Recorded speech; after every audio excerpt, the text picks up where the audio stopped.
Good morning, everyone. It's Dr. Arlene Diamco, the Multidimensional MD. Welcome, and thank you for joining me for episode 137, Understanding Your Story and How That Helps You Heal. As always, my mission is to help bring the intuitive aspects of health back to medicine in practical and tangible ways so that you can access more peace, love, and joy in your everyday lives. So today, I'm still on spring break. We are in Florida and we're just about to leave. I don't know if you can see the beautiful scenery behind me. So it's absolutely gorgeous here. And I've had some time to reflect on things. And as I was swimming in the ocean and farther from the shore, just where it was really calm and peaceful. There weren't many waves.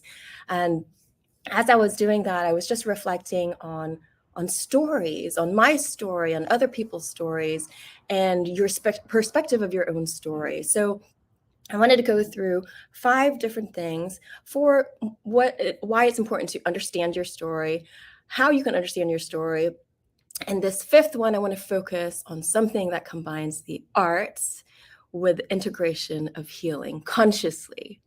And I'm so excited to share that with you because it's something that occurred to me last night and I've never explained it to anyone before. So I'm happy to share it with you here today. So the first elements are really, why is it essential to get to know your story? Because getting to know yourself is so essential in healing. This is in so many of the wisdom teachings. Edgar Cayce talked about this a lot, like know thyself, know thyself. So because the more you know yourself, the more you become attuned to your true self, which is that inner light within you, which everyone has within them, whether or not they are fully aware of it. And it's like we're always constantly getting back to that true self. So the more you're able to access that, and you can do so through the understanding of your story.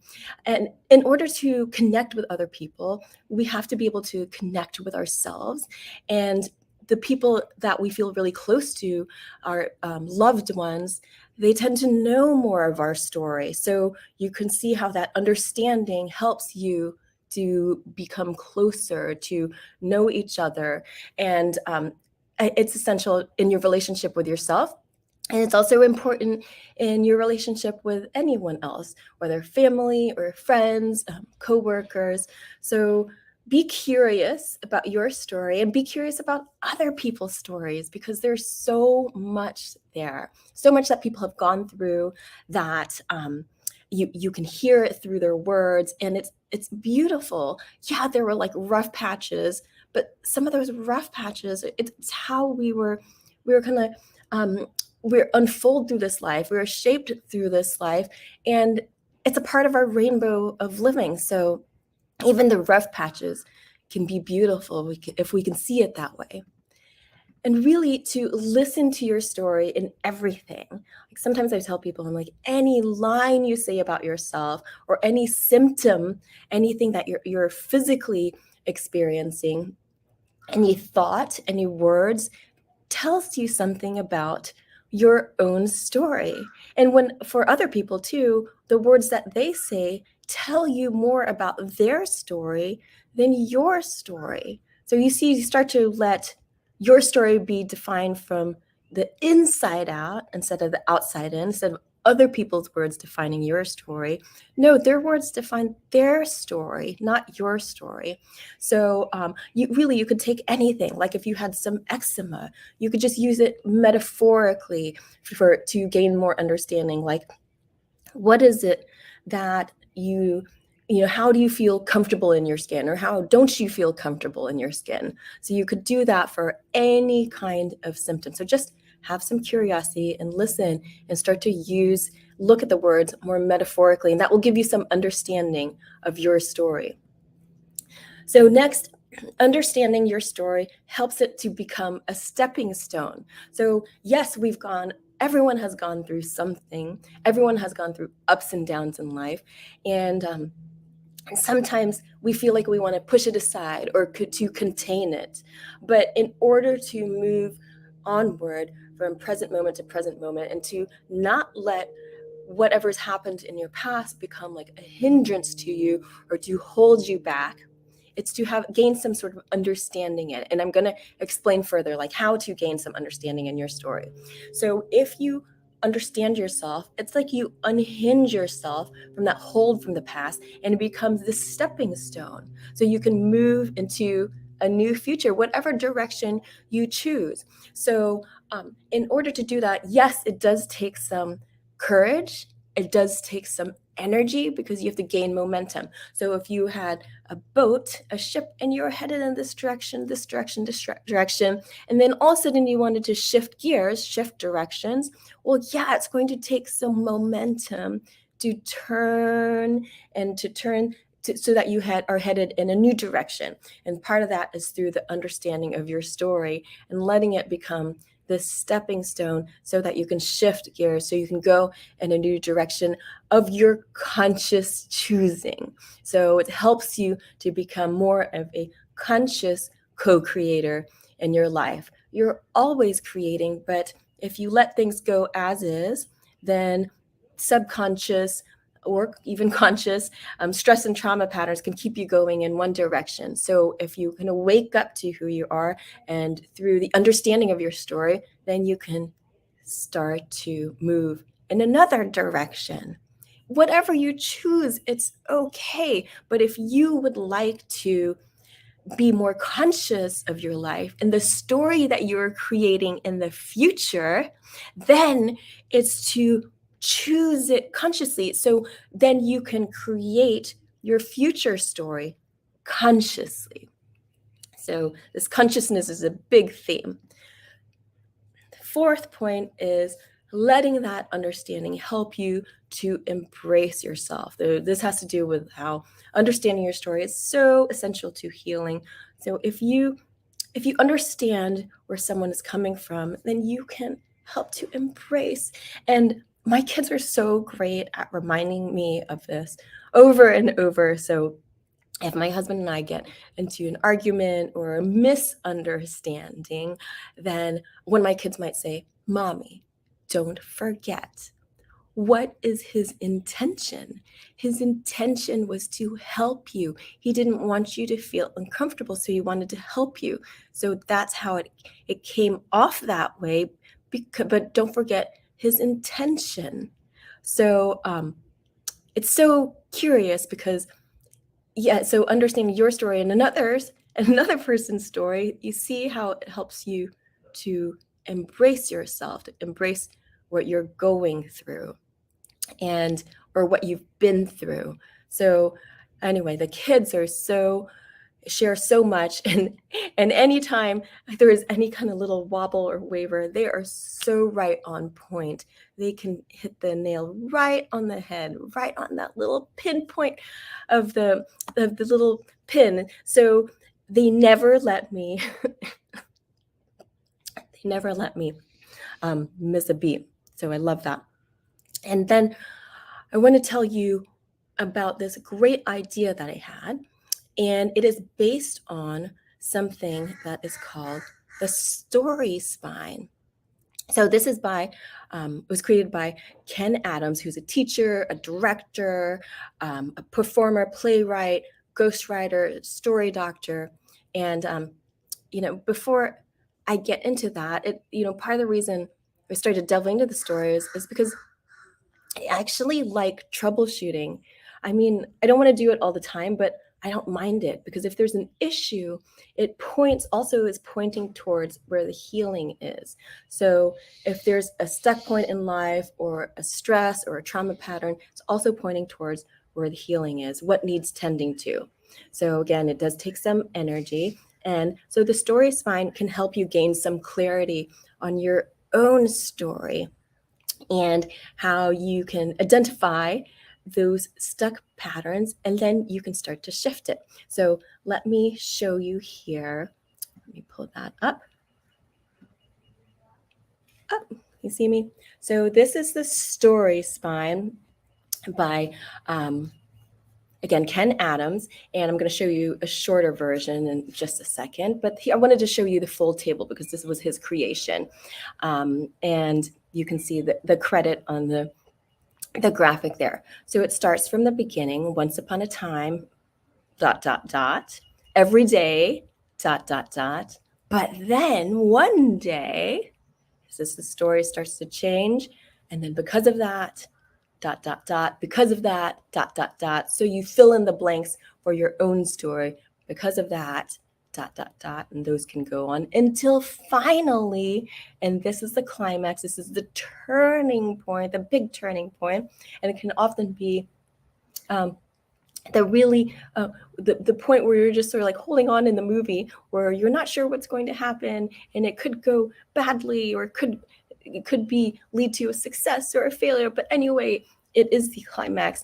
And then ever since then, or the moral of the story is, so let me show you that in shorter form, but you have this and you can take a picture of it. So let me figure out where I can go here. Okay. So you can still see me. This is really beautiful. And I wanted to give you an example from my own life too. So you can use this story spine because what it does is it brings you to the most essential components of the story. It is not the full story, so it doesn't have all the details, it doesn't have all the characters, but it's more like it focuses you on the spine of the story, what really makes the story. And then there's all these other details, of course, if you fully flesh the story out.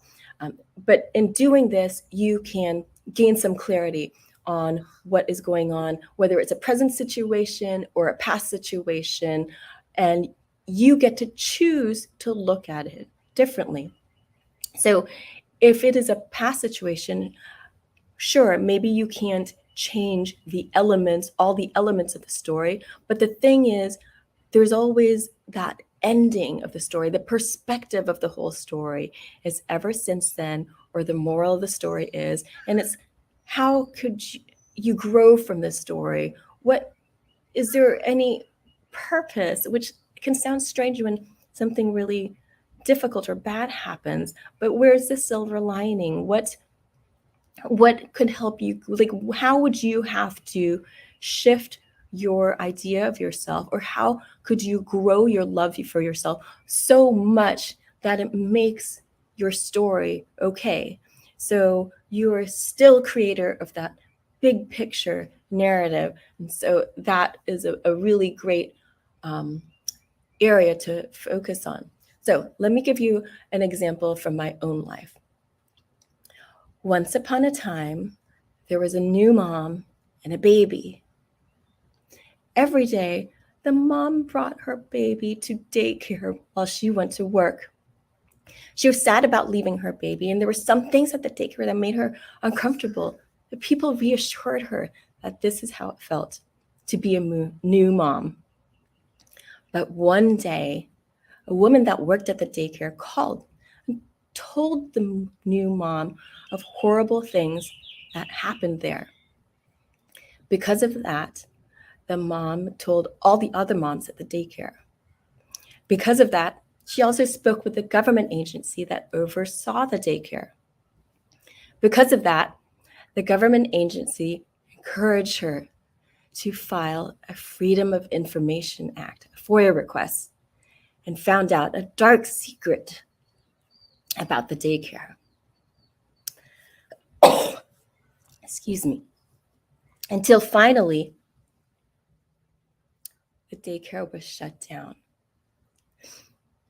And the government had been trying to shut it down for many years, and she hadn't known that. And ever since then, or the moral of the story is, the new mom learned to trust her instincts when taking care of her children. So she learned to trust herself. So this is a story from my life, and you can see how the perspective could have ended differently. The ending could have gone something like, and ever since then, she locked her children in her home to keep them safe forever and ever and ever. No, that's not what I did. But I did learn to trust myself again. And there are certain red flags, and I let them slide. I let them slide, and I listened to this outside chatter of this is how new moms feel. So anyway, the point of that isn't to really get into the details of that story, but to really use it as an example of how I learned something from a difficult time in my life. And learning to trust yourself is a huge, huge lesson. And I never forgot it because, of course, it made such a big impression on me. And did I do that consistently afterwards? Well, of course, there are not. There's ups and downs. Sometimes I listen to guidance, sometimes I don't. But over the years, I've learned more and more to listen to guidance because that's where the ease is. And why not? Why not make life easy? You get to co create. So, do you want to co create with ease or do you want to co create against that? So, I wonder how you will use this story spine. And, so much thanks to Ken Adams for creating this. The story spine is used in so many of the movie creation process. Is like Pixar uses it all the time, and you can start to identify those elements. But I'd love for you to use it for your story, whether it's a small story, whether it's a present one or a past one that you'd like to gain some wisdom from, that you'd like to get unstuck from. And if you do use it, please share it with me. I would so love to hear about it. Share it with us here, and we can learn from each other. So thank you so much for joining me here today. And I believe in you, so I hope you believe in you too.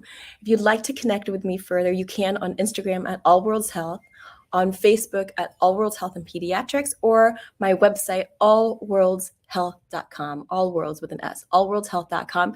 And every week I send out an e-love letter on Wednesdays, so you'll be able to receive that and know about any events or other services and offerings that I may have.